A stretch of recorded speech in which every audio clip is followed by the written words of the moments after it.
Hello, everyone. It is February 28th, 2023, and welcome to Culture and Decay here on the Swampcast Network. Today, I am joined by Chris Bertman of Timcast.com. What's up? Yeah, good to have you on here, brother. So before we get into everything else I got here, it occurred to me upon listening to my last episode with Guy Swan, the Bitcoin guy, that I forgot to ask the question that I vowed to ask everyone who comes on here.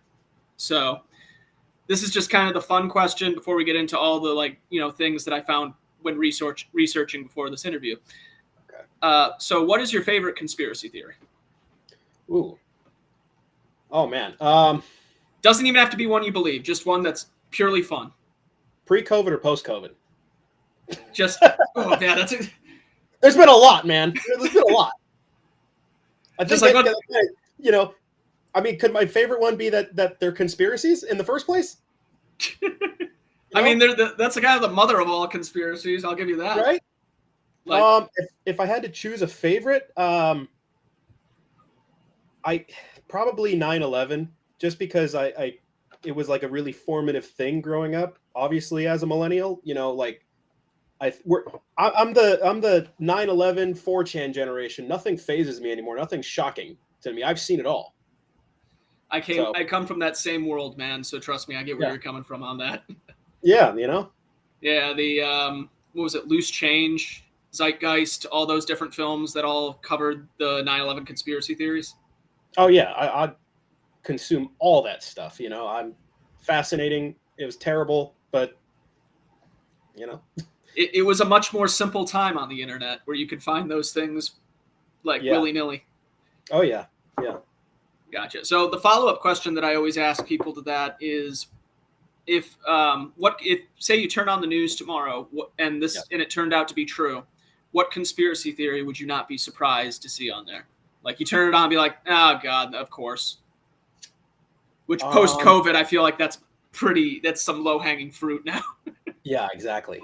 Well, I would say the sex ring stuff, but I think that's been in a way proven true. So, you know what? Probably JFK. I could believe that one.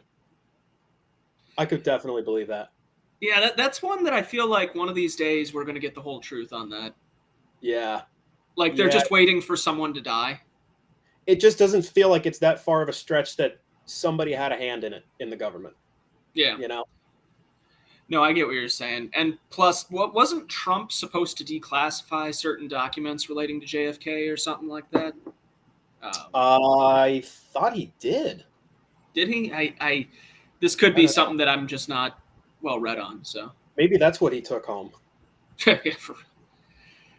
Well, I mean, that whole thing just felt like such a circus. I feel like it's much dumber than it sounds. It is. That's the feeling I always get from all the Blue and On stuff. Yeah. But probably something stupid. Yeah. Like, oh look, he that one paper that prints out at the end of a document, the one that doesn't have anything on it, but maybe a timestamp on the bottom, that's what he accidentally took home. Exactly. I don't think that Trump is this dastardly evil guy that they make him out to be. Biden, and on the other hand, seems a little more swampy to me. That would actually make more sense that he really did take stuff. But I don't know. With Biden, it's almost like, and I'm sure other people have thought this too, is he even in the clear frame of mind? Well, I'm saying I was hearing that he had papers for something like 30, 40 years. So that stuff I could believe. The newer stuff, from when he was vice president, again, that could just be something stupid. Somebody carried it home in a box, whatever. I don't know, but it's dumber than it sounds. Yeah, it just seems like one of those distraction kind of things. Yeah. Because Mike Pence even had it too, and it was just like, okay, do I have classified documents, guys? What's going on? Who in the government does not have classified documents? That's what I'm putting together. Everybody seems to have some kind of classified documents. I mean, I would assume because they were in the government they would, have some sort of access to that. Exactly. I mean, shoot, I have classified Timcast documents here, I'm sure, somewhere. He's got the documents. I've got the documents, exactly. They're coming for your Tim Pool. Oh man. But anyway, let's dive into some of the really cool stuff then, the stuff that kind of made me want to have you come on and talk here a little bit. So one thing that I saw is that you've actually kind of contributed to like the creepypasta world. And, yes, I did. Yeah. So I just kind of wanted to talk to you a little bit about like your creative process. I have the one that was that I found. It was the one of the spoiler alert, the dead homeless man. The Dead Homeless Man, the one that I submitted it to my college writing class a while back, and they had a problem with it because it was offensive to the homeless community. What? Yeah. That it's funny. So I was like a late bloomer for high school. I graduated in 2010, and I didn't finish, my bachelor's degree until 2019, just because I didn't take it seriously for like the first 5 years, and then I finally got a fire under my ass. So anyways, it was like 2018, 2019. I was doing this creative writing course, and I submitted the story for review for classroom discussion, and I just had like a string, and they were all chicks too. I had a string of chicks just being like, it's really offensive, it's really exploitive to homeless people, and I was like, but the point is, you're supposed to feel bad for the homeless guy. That's the point. Yeah. I literally, my community that I was living in at the time, we had a homeless epidemic that you're talking about. We were getting the influx from Los Angeles proper. So, it felt very like personal.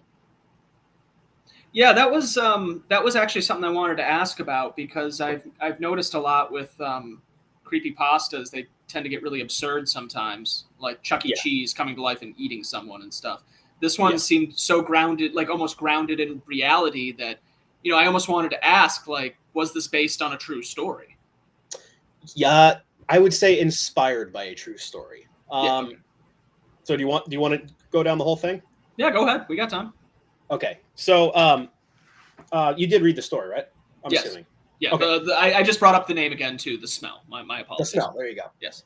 So the house that I was living in basically is exactly what I described in the story. We had little crawl space underneath. It was deathly hot in the middle of summer. My dogs actually, when we moved into the house, they ended up getting under the house, and I was just worried there was going to be something under they were going to get into, whether it was a snake, whatever. And so I had to patch up that hole. I think a year before or a year after that, though, there was a guy who was some kind of a traffic, either collision or a traffic chase. Some point is, the cops were after the guy. He got out of the car and he ran into, it was a Winco. And we have some Grand Theft Auto cops out there. They go, they check it out for about 5 minutes, and then I don't know, they just let it go. Apparently he ran inside the building. He must have got up into the office, got to the roof, and those pillars outside of some of the grocery stores? Yeah. So he got to the roof, and somehow, I guess there's an opening, he fell down in there. And it was the middle of summer. And so, as far as the cops were concerned, the guy just disappeared. They didn't know where he went. Maybe a couple days, a week goes by, and all of a sudden, people around the store were complaining, "What? There's a smell that's permeating the whole store right now. What is that?" Nobody knew anything. And then at some point, somebody notices, "Hey, why is that pillar leaking?" And they must have called out, fire department, whoever started checking it out, find out, oh, hey, the guy fell down in here. He baked inside because it was about 110 degrees. So, that story creeped me out. I basically took that story and my house, and I put the two together. That's homeless. Yeah, that is definitely a very kind of harsh way to. I can see how that would inspire something horror related. Oh yeah. The whole story to me was fascinating. Just the fact that it happened. The fact, like, I shopped at that store sometimes, so it was kind of creepy to me. Yeah. Yeah, there's been a lot of crazy stories like that, especially, with sort of the horror place online. People love a good true story. And there was another one that I heard some years ago where they found a body basically crammed into a chimney. and it was never found whether they whether it was like a murder victim or if something else had happened there. Like it was, I don't know, man. There's definitely some pretty horrifying things in the world. To go that way, I could see how that could be something that could be the premise for a good creepypasta. Oh yeah, that kind of stuff's fascinating to me. And we were 45 minutes away from, like I said, LA proper. So we were 45 minutes north, and we were out in the desert, and it was a common thing to just see on whatever Facebook scanners or some kind of news report. Oh, dead body found in the desert, just there. Someone dumped it. Yeah. I mean, I don't want to be that guy, but it is the desert. I can see why that would be someplace that people would look to something fucked up like that. Oh, especially if you're in LA, just drive 45 minutes, dump the body, nobody knows nothing. God damn. Well, on that note, actually, you might find this story. I didn't have this in the notes, but you might actually find this interesting. And on Twitter it says you're a vinyl enthusiast, so I'm assuming you're into like collecting records and stuff like that. Yes, sir. I got my whole collection right over to the side. Hell yeah, rock on, man. But are you familiar with Jim Sullivan at all? Possibly. I don't. The name's not familiar, but I might know what he's involved in. He was kind of this soft rocker from like the 70s time, kind of in the same vein as what's his name, James Taylor. Okay. And he had 2 albums. One was released under Playboy's label, which they had a record label at one point. The other one was independent. Okay. And the second one was called UFO. And this gets really interesting. You don't just write an album called UFO and disappear into the New Mexico desert and people don't make conspiracy theories. Oh, okay. All right. I'm interested. Yeah. This one gets really interesting. He basically, according to his widow, he was very depressed at the time, wanted to go to Nashville to kind of get in touch with his roots.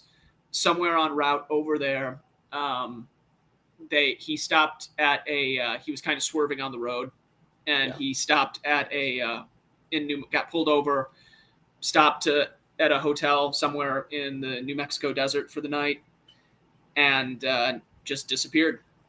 They found they found his car parked somewhere near the desert, guitar and everything still in it. Yeah. What's interesting about this is there were some sleuths out there online who've done some deep diving and some more journalistic work. And there was never a federal missing persons report ever filed for this until so many years ago. So no one knows really, if you want to get fantastical aliens, the other theory is that there might have been some corrupt stuff going on that led to him possibly getting murdered. I could believe it. Same thing out in the desert. We find the dead bodies, but you'd also sometimes just find a car that's abandoned. I'd drive by a couple times, 2-3 weeks. It's just sitting there, and I got to assume something happened. That's like although this is kind of dark with Florida too, but it's not uncommon where I live in Florida to go to the coast and just see like boats that are just abandoned, kind of shipwrecked. Ooh. Yeah. Oh, that's creepy too. Yeah, no, it's one of those things. I've messed with people before by sending them, hey, you want to buy a boat? Just like a wrecked boat. But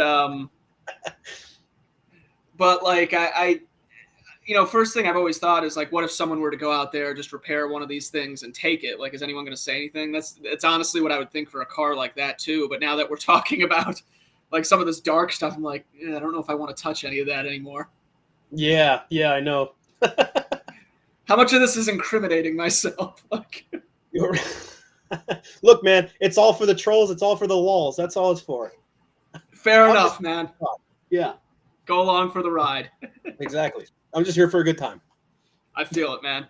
So, like, how did you get? You talked a little bit about taking creative writing class and stuff. How did you really get started in like the world of writing and everything like that? It was probably. I was good at it, and I didn't realize I was good at it. And not to like, I don't mean to come off cocky at all. I failed in a lot of my English courses in high school. Like it was to the point where I almost wasn't going to graduate if I didn't do some kind of credit retrieval. And when I started college right after JC, I didn't know what I wanted to do. I was a liberal arts major. I was just taking classes to take classes, because my boomer parents were like, go to college, you make money. Okay, well, I'll go to college, I guess. Messed around. I almost flunked out of college, and it wasn't 4 or 5 years till I started taking it serious. I don't know. I always had like a knack for turning in a paper I wrote 2 days before or the night before and getting an A minus whatever. And the person who spent 2 weeks on it got like a C plus. I don't know. It's the words have always just come naturally to me, the writing. I mean, that's a skill that I honestly envy. Yeah, I wish I could tell you that I worked on it. Like, it's just, I don't know. It just, like, I just put it together in my head and it makes sense. It's not easy, I'll tell you that. Like, sometimes it takes some time for me to like write something out. But as far as just, the brain firing, it just, I don't know, it happens. I mean, that sounds a lot like my creative process when I do like graphic design work. Like there's a lot of, your brain is almost like, there's almost like this string being pulled out of different concepts and ideas. Yeah, exactly. Huh. That's interesting. I've done a little bit of writing before, but I've never really been, like a full-time journalist or anything like that. I used to write for the Pontiac Tribune, but that was kind of a part-time thing. Okay. All right. Yeah. Right on. Yeah. So how'd you get your start with like, like the Daily Caller, was it? And Timcast, like how did that story kind of to come into play? So I graduated college in, what was it, 2018, 2019, I forget. I had been working a regular part-time job. I think it might have been full-time at a grocery store for about 5 years. I graduated. You don't have any sources because I was working through college instead of, doing, what's it called when you're employed, but you're not really getting paid for it. I forget the word. An internship? There you go. Yeah. I didn't have any internships. They were offered, but I mean, I couldn't work and then do the internship at the same time. It was either one or the other. So I never made any contacts. So by the time I graduate, there's no opportunities. Everybody wants to hire you based off who you know. Well, I didn't really know anybody. Everybody wants to hire based off your experience. I didn't have any experience. So I got into a truck driving sales representative job with Frito-Lay. And I worked there for about 4 years right before I got hired with Tim. But so it was about 2.5 years into that. I think I was 27 at the time. And I started thinking to myself, like, man, is this going to be my life for the next 20, 30 years? Just doing this, Don't get me wrong. Like, a job's a job. It was a decent job, but I felt like wasted potential. I felt like I wanted to do so much more. So I was talking with one of my friends from high school.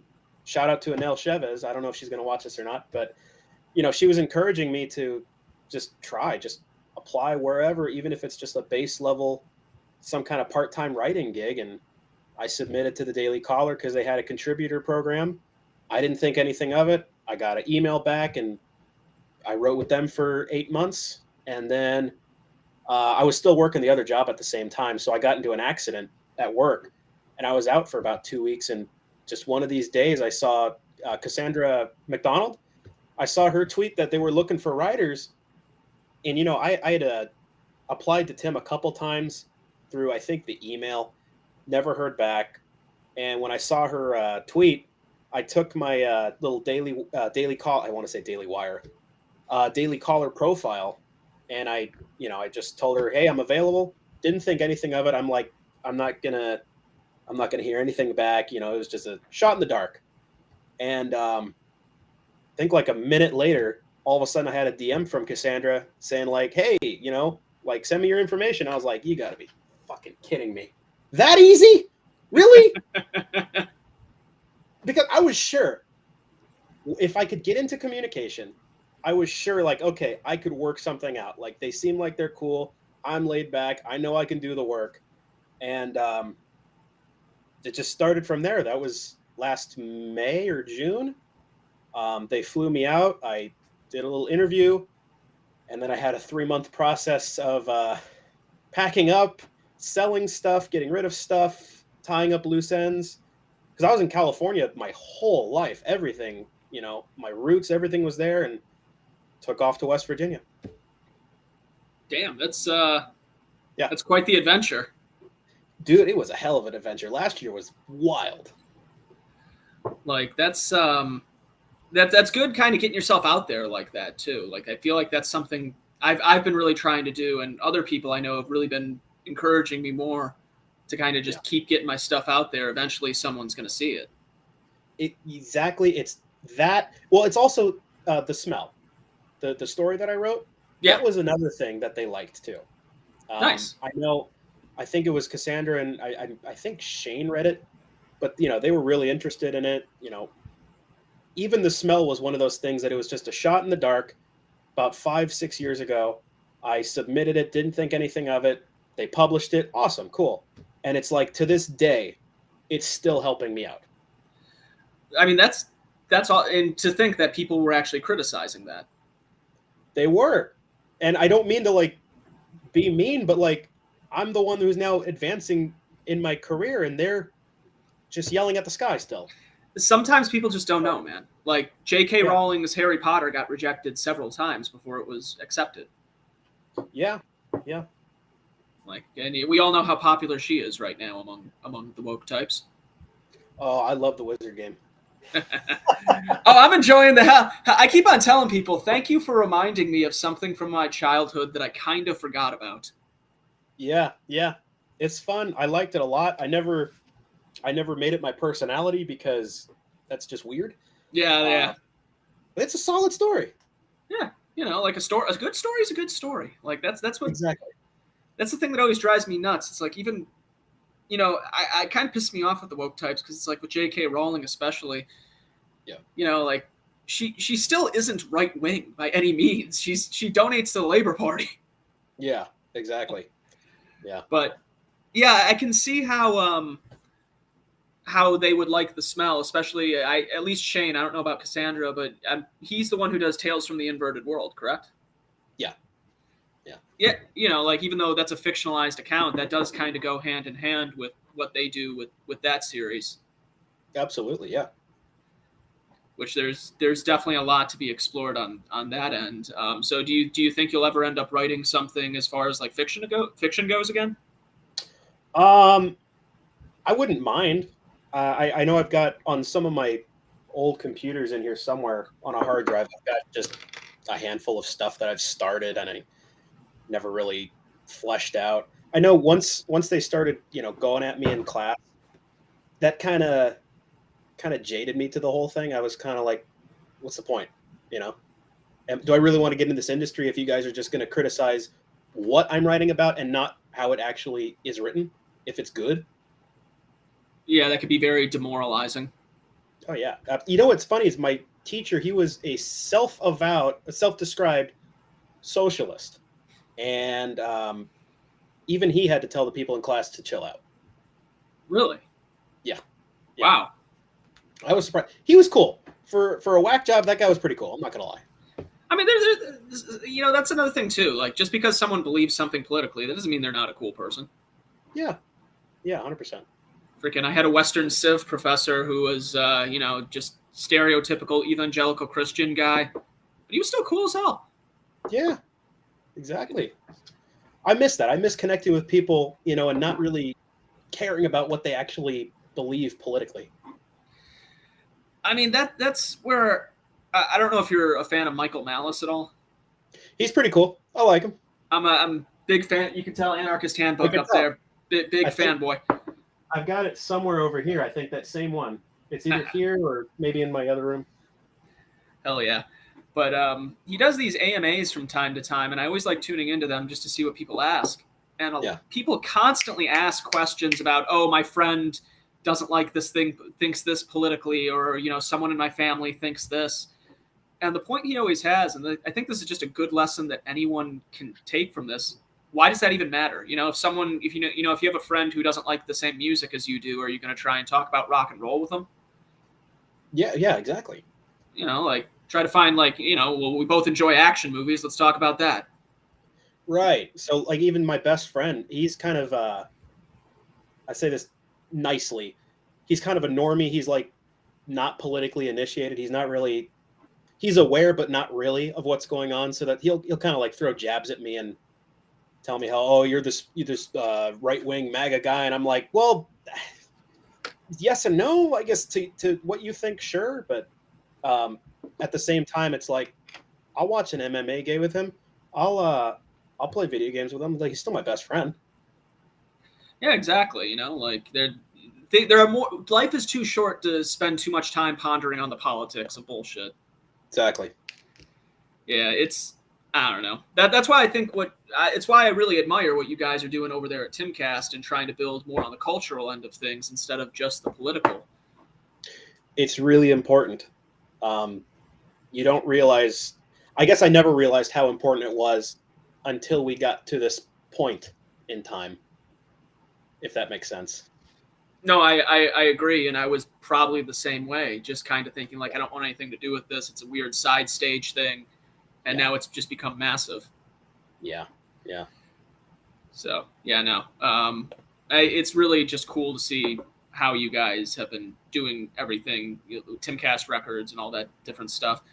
So do you have any inspirations for your writing or like your journalism or anything like that? I know some people have taken inspiration from like Hunter S. Thompson. Is there any like writer that comes to mind? Yes, but I don't know. It doesn't really reflect in like what I write. It's just, I think it was probably, just the author that really opened me up to like the process of writing, the craft of it. I absolutely love Nick Hornby. He's a British author, and Paul Auster. And I forget the name of the book, The Music of Chance by Paul Auster. I read it in, I want to say 2016-ish, and it was just phenomenal. It was, existentialism and just really, I don't know, it was one of those books that kind of like changes the way you look at things. Yeah, no, I see what you're saying. Was it like straight philosophy or was it like fiction? Like I'm kind of interested in existential. Okay. Yeah, it was fiction for sure, but it was the story itself had a lot of themes of existentialism. And that was when I was in my mid-20s, and I think I was personally starting to go through that, little bit of like, oh shit, is this really what my life's going to be? Yeah. So, yeah, it hit me. I got you. So do you consider yourself kind of an existentialist? I don't know if I would consider myself an existentialist. I definitely, I can appreciate it. It makes you think a lot. It puts a lot of things into perspective. I hope this is coming across understandable. Because like existential, it's hard to explain. You have to like read it to understand what it's talking about. Does that make sense?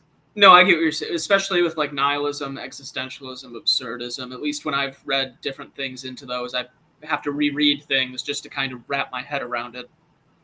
It was exactly. Yeah, it's one of those things where you don't realize everything means nothing, and therefore everything means something. Yeah. You know what I mean?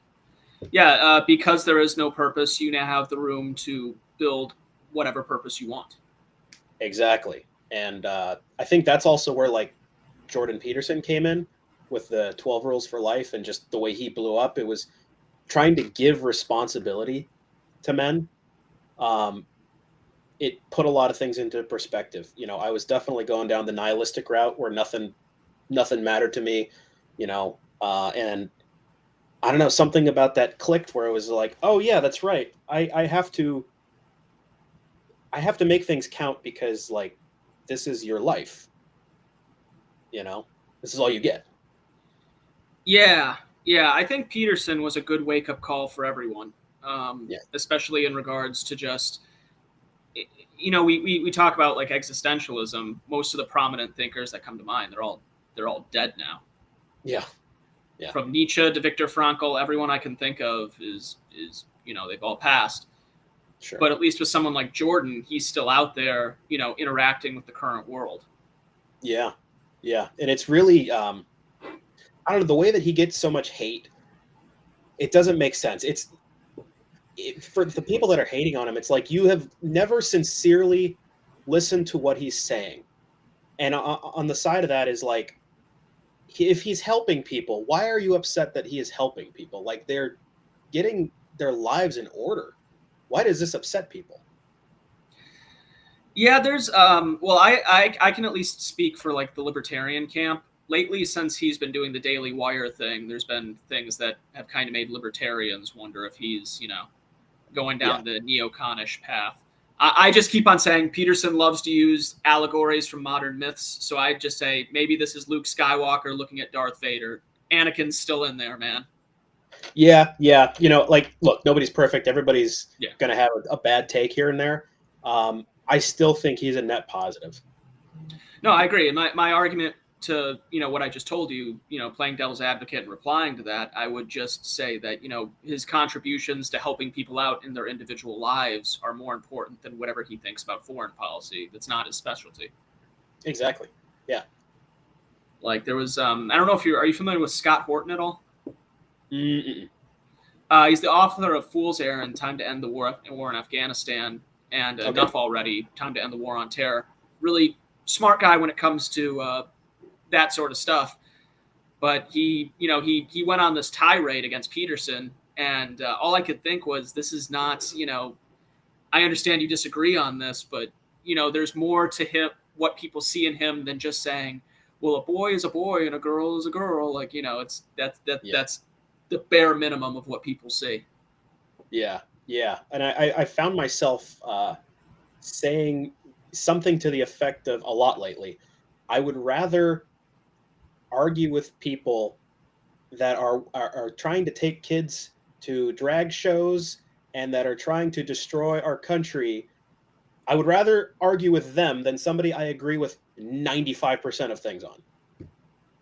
I agree, and that's where like all this drama that's been happening in our sphere lately has just been annoying. Like from everything that had been going on, the only one that I find myself genuinely arguing towards is the whole Project Veritas thing. That's just because there seems like there's some sort of shenanigans going on. Yeah, that one definitely seems like there's actually some substance to it. Yeah, but like some of these other ones, like I know you guys dealt with over there and everything. It's just kind of like, what are we accomplishing from this other than YouTube clicks? Exactly. It was, if somebody somewhere is getting clout off of it. That's all it was. I mean, to some degree, I get that, but in another way, it's like, okay, but what this just seems counterproductive to actually doing good in the world. Oh, 100%. I feel like you were talking about the last month. It feels like it's died down over the last 2 weeks, but I'd say probably the last 2 weeks of January, the first 2 weeks of February, just like unproductive, really unproductive.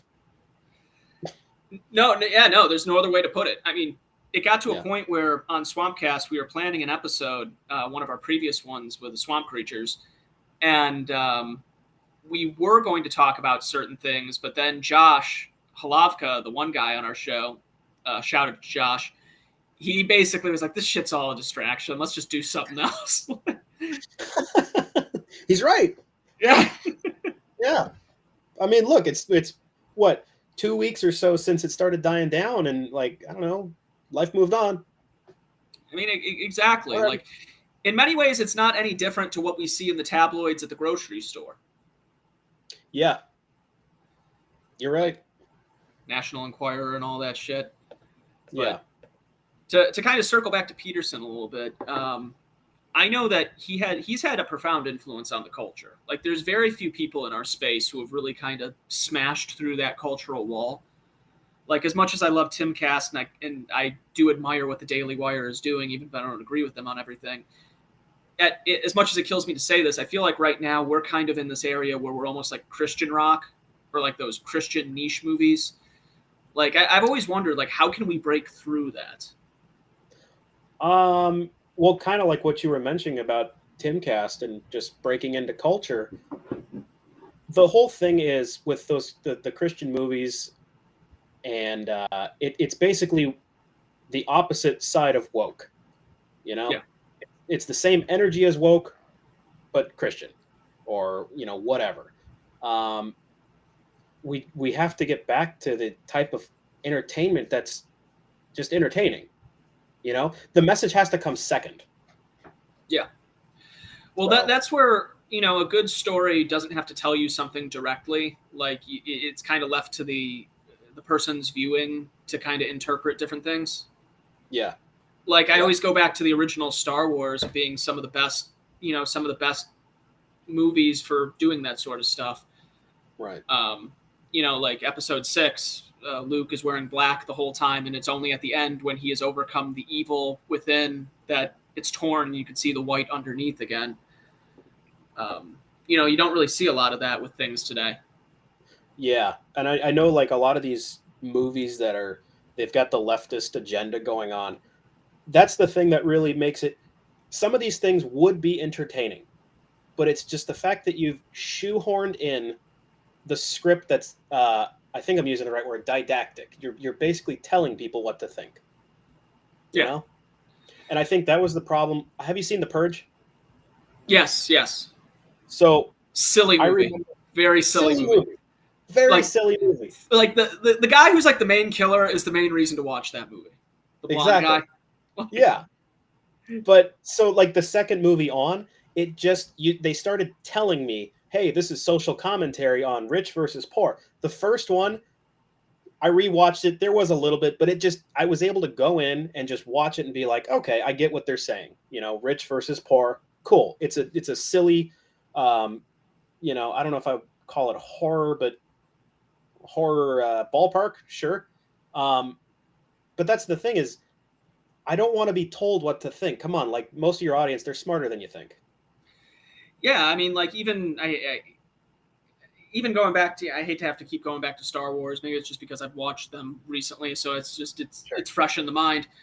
But like that prequel trilogy, George Lucas didn't try to force anything in front of someone. Sure, he took ideas from like what was going on in the Bush administration around invading Iraq, but he never put a giant neon sign above Palpatine saying, "Hey, this is George Bush." Right. Exactly. Meanwhile, like some of these newer ones from Disney, I look at it and it's like you got the ginger white guy screaming like Hitler in front of the freaking stormtroopers. It's like, I wonder what they're going for here. Right. I think, wasn't it the second Wonder Woman movie where the Pedro Pascal was supposed to be Trump? And it was just like, God, guys, let it go. No subtlety at all. Exactly. Can you be original a little?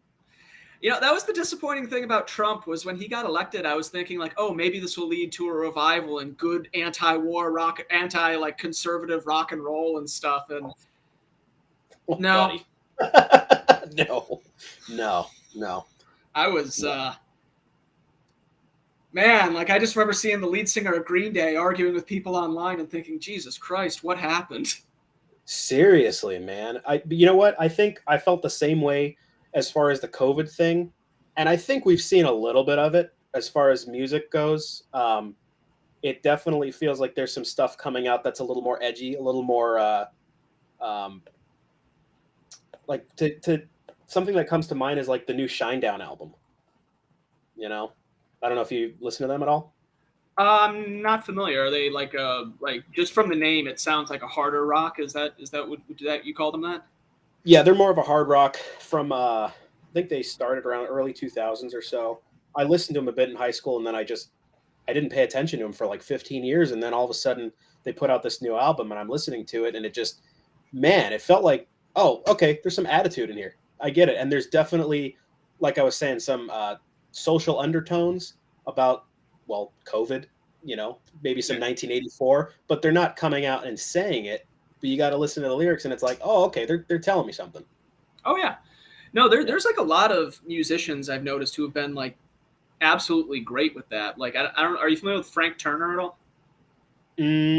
What genre? Kind of folk punkish, but not folk punk. I don't know how else to describe it. Okay, no, it sounds like something I would like. Yeah, no, there's a lot of folk punk that just sounds outrageous, but like this is, I don't know how else to describe it other than that, but he has some great songs that if you listen to the lyrics, he's really bashing the left. like I'm trying to remember the name of the song, but there's one where he basically rips onto hippies for just living in some sort of 1960s battle reenactment. Yeah, right. Like it's honestly it's great. I love it. And then there was this funny thing where a few years ago on one of these punk subreddits, some guy was trying to smear Frank Turner by pointing out that he talked shit about like the left a lot in some interviews. Yeah. And all I'm thinking is, okay, well, this just makes me love him more now. Right. Like, exactly. You don't have to convince me. I already like him. No. Stop. I already liked his music. You're selling me more. Like, stop. I'm going to buy another album. He's already gotten my sales. No, there's a lot of cool. That's why I always say rock and roll has never let me down, because rock and roll has never really got unbearably woke. Like, there's been some stupid neoliberal shit here and there, but nothing that's made me think, wow, that is just like, I'm really into rap too. I don't know if you're into like hip hop or rap or anything like that. A little bit, yeah. Yeah, the rapper J. Cole, he had a really good song called Illuminati. He will never play that song. He will never play that song live again at all because of the line about his verbal AK slaying faggots. Ooh. Yeah. Oh, so, yeah. So like he's never going to, and like he got like so much backlash for that song. He had to like he put the tail between his legs and apologized. Oh man. And it's just, I still somewhat enjoy him. I mean, how I still enjoy Rugged Man beside that train wreck of an interview. But that was something. I didn't expect him to be like us, but I didn't expect him to be like that. That was pretty bad. I just remember thinking, like, I did not know what I expected, but it was not this. I never really listened to him. I knew who he was, but same thing as you. Wasn't expecting him to agree with everything, but man, the stances he were taking, it was like, can you explain your stance, sir? I was just like, I don't know what to say to this other than like, it's been a year. I can listen to him again. Let's leave it at that. There you go. There's still some based music in there. I can forgive it. Right on. But yeah, no, like rock and roll, I feel like there's never really been, aside from Neil Young trying to get Rogan off Spotify, there's never really been anything that's made me think, wow, this is just a nail in a coffin. You know what I mean? The Neil Young thing, there was a couple songs, not necessarily Neil Young. He had Rockin' in the USA. I remember listening to it. I was thinking like, oh, it's a pro USA song. And then I listened to the lyrics. I'm like, oh no, he's shitting on the USA. I see what he's doing. Oh yeah. I mean, well, do you know the story behind Sweet Home Alabama? No. It's a fuck you to Neil Young. Oh, okay. That's right. Yeah. I hope Neil Young wrote. Yeah. There we go. Yeah, because Neil Young wrote a song called Southern Man, which was just kind of shitting on the South. So Leonard Skinner wrote a reply like, nah, man, this is our home. Screw you. Like. Damn it. Stop making me like Leonard Skinner more. Skinner's awesome, man. What the hell? They're awesome. Dude, rock and roll is just, it's a whole world. No other way to put it. Like, even if someone does try to get woke, like the woke people will be like, well, weren't you banging groupies back in the 70s or something? Get all mad. Like, I've seen that happen with rockers before where they try to hop up, like, try to go after them for something. But, in our world, it's just kind of like, yeah, so, unless he was doing, unless I'm trying to remember the name of this one lead singer who did like just Ian something, who did like outrageously fucked up shit. Oh, shoot. Yeah. I can't think of his name, but I know who you're talking about. Yeah. Like he was something Prophets, I think the name of the band was. But yeah, damn, it's gonna drive me nuts now. But like like unless someone like really crosses that threshold, it's really hard to kind of get canceled by the woke in this world. Right. Unless you're in the Warped Tour world, though, that's a whole nother conversation. Man, I never went to the Warped Tour. Kind of surprised it's still going on. Oh no, it's long dead now, I think. Oh, is it really? Yeah, or at least I don't think they do like the big tours anymore. It might be kind of like Lollapalooza now, where they kind of just have one big show or something. Like, I remember it ended, and then I saw something, and then I just didn't really pay much attention. Oh, you know what I'm thinking of is that When We Were Young tour. Oh yeah, no, I will see what that's like later this year. So I'll report back on Culture and Decay to let everyone know how that went. Awesome, cool. Yeah, no, it was funny. I didn't go to the one last year because it was like there was kind of this concern of like, is this real? Is this going to be like Fyre Fest, except at least we're in Vegas? Yeah, I remember seeing the tickets coming out, and I'm just like, you literally got every band I listened to in high school, and they're going to be on, for one event. Are you kidding me? 100%. I was like, this is Fire Festival. This is not This is happening. too good to be true. Too good to be true. Yeah. Yeah. Well, that's always the funny thing about rock too, is just kind of seeing all the different things that have come out of these. Which I don't know if you saw it too. Noel Gallagher, he kind of talked shit about Sam Smith recently. I missed that, but I'm not surprised. It's the Gallaghers, man. They're always talking shit about something. Yeah. But of course, the media goes, "Oh my God, he called Sam Smith a he." How dare you? That's the worst thing of this whole sentence. Oh, jeez. I don't know, but it's so many funny stories have come out of the rock and roll world too. Like I'm sure we could go on forever just talking about different rock and roll. Like you're wearing a Kiss hat there, and I could just think of like some people are with their sports fans. Come on, man! I got all the memorabilia right there. I got some over here. Oh, you're a huge Kiss fan? Yeah, I'm pretty autistic about it. I'm not gonna lie. I can't judge too much, man. I'm a huge Green Day fan, even despite the terrible stuff. Hey, you know what you like. Exactly. No other way to put it. I try not to judge people based on their music unless it's something like outright, like how the fuck are you listening to that? Yeah. Like that's where I don't know if we've ever gotten to that point in rock and roll, like rap is right now, where it's more about the image than it is the substance. Oh, you know what we did, but we weren't old enough to remember this. This was back in like the 80s with the hair metal. It was literally image over substance. That's a good point. Like Poison, different bands like that. Yeah. And I mean, I like Poison. Don't get me wrong. I've seen them. I saw them in 2008, but that's kind of when the whole grunge thing took over. We were going substance over style instead. Yeah, grunge was kind of almost a little bit of a reaction to that. Exactly. Yeah. Yeah, that's a really good point that the hair metal is kind of definitely something more image focused. But there was still a lot of good stuff that came out of that era, Yeah, for sure. I remember hearing that rap was going through its own, punk phase a couple years back. So I'm not going to be surprised if it's going to go through its own glam metal phase where it's literally image over quality. I mean, shit, when you say that, I think of that one rapper who I think he's doing time right now, even though he snitched on everyone. Something Tekashi 6ix9ine, I think the name is.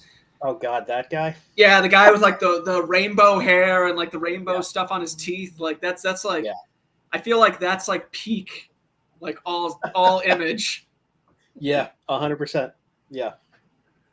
Oh man, the music world is a crazy place. No other way to put it. Oh yeah. Yeah. Hey, you know what? I'm not gonna lie.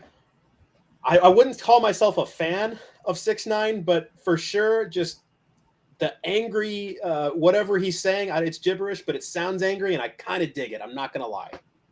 Just kind of getting into the anger of it all. I just get it. It sounds like baby noises, but whatever, man. I'm into it. I like it. I mean, to each their own, man. I won't judge. I'm a fan of him in regards to the memes. Oh, memes are tremendous. The memes have been the best part of. Like, I probably wouldn't know if it wasn't for all the different memes. Yeah. Hilarious. God damn, the music world. Like. Oh yeah.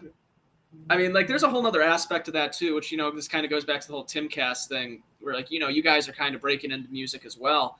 I'm almost wondering if that's kind of a frontier that we're seeing really kind of expanding out more, where it's like you don't need the record label. 100%. Yeah. Yeah. Like, I don't. Are you familiar with Big Machine Records at all? I've heard of it. They had Florida Georgia Line, Taylor Swift, all these other like major mainstream stuff. And I sat through a lecture when I was in college because we had to go to these lectures with different people in the industry to get credit for a class. And it was with the guy from Big Machine. And like, my God, this guy was such a tool. Like, he was such a jacket. Like, he's literally up there bragging that he has a team of Indian people that he pays across the world to go through YouTube videos and find a video of a 2-year-old dancing to a song so he can copyright claim it. Oh my God. Like, so, man. I wish he didn't do the Q&A part. I wish it wasn't on Twitter, because I really wanted to ask, so at what point did Big Machine Records stop being an ironic name? That is a perfect name, man. It really is. Like, Yeah. Because at the beginning of the whole thing, he's talking about how, like, oh, we started this name to, be the friendly label. Oh boy, it's like Rage Against the Machine. What an ironic name. Rage is just a whole nother, just disappointing. Yeah, but what a perfect demonstration of some of like the big corporations where half of these jobs are meaningless, aren't they? Pretty much. No other way to put it. Like there's really this aspect. I mean, I can understand with some things like advertising and whatnot to get your music out there. Yeah. But then there's other ones where it's like, you just seem like a leech on all this. Yeah, absolutely. And like even on the independent side, like, Dave Grohl has recorded albums at his house. Like we're getting to that point now where you don't even have to go to the studio. Yeah. I kind of like that. It's it feels more authentic, and you definitely there's less politics involved, it seems. Well, that's a whole other thing too. Like anytime you have people kind of working in a team setting like that, I feel like you're going to have some kind of politics that people are going to have to deal with. Like even in the world of wrestling, there's enough stories of people, backstage political stuff. Right. Hell, the stuff going on at Disney right now and the politics backstage is more interesting than anything they're putting out. Yeah. Sad but true. Very, very sad, but that's the benefit of having something like Timcast is like, this is his thing. You know what I mean? Like there isn't, I'm sure there's kind of somewhat of a team collaboration going on there, but you have kind of that autocrat who has a vision. Oh, sure. And it even, maybe you'll understand what I'm saying because like I'm inside the operation and you being on the outside, it seems like there's a lot more transparency coming out. There's a lot more transparency. And even though I'm on the outside, I can't help but look at it through the lens of when I was writing for the Pontiac Tribune, just because that was another website that was kind of, independent and everything. Yeah. But, even that had its own backstage politics going on, which eventually led to the demise of the website. You know what? I wouldn't be surprised if at some point it's just inevitable for anything once it gets big enough that the politics are going to take over.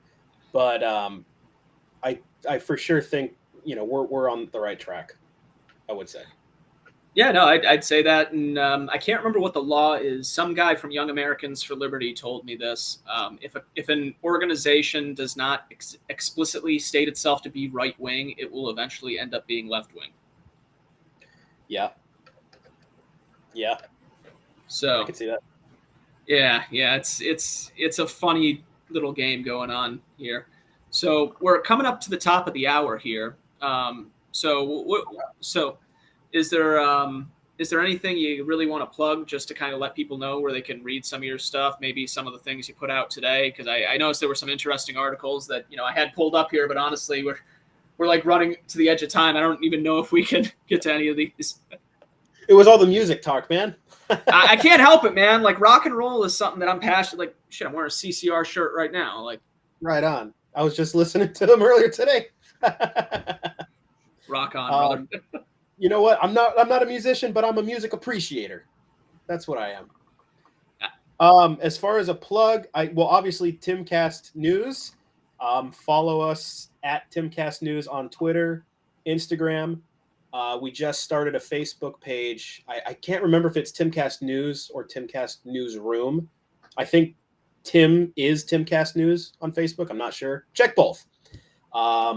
And then check out me on Twitter, Instagram at Man of Bert.